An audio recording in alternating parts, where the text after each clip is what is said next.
আপনারা কেউ যদি একটি আম অতি সহজে ভর্তা করে খেতে চান, তাহলে আমি যেভাবে নিয়মটা দিচ্ছি এভাবে খেলে অবশ্যই ভর্তা করে খেতে পারবেন। কিভাবে আমি আপনাদেরকে দেখাচ্ছি। আসসালামু আলাইকুম গাইস, আপনারা কেমন আছেন? আশা করি সবাই ভালো আছেন। যদি আপনারা একটি আম কেউ ভর্তা করে খেতে চান, তাহলে আমি যে পদ্ধতিতে ভর্তা করে খাইতেছি, আপনারা ভিডিওটা যদি পুরোটা দেখেন, দেখলে অবশ্যই বুঝতে পারবেন আমি কিভাবে ভর্তাটা করতেছি।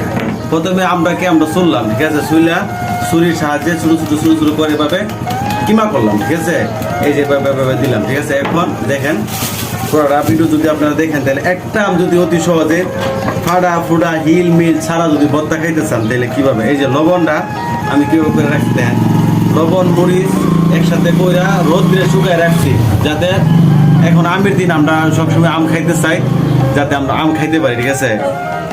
এই যে একটু লবণ দিয়ে দিলাম,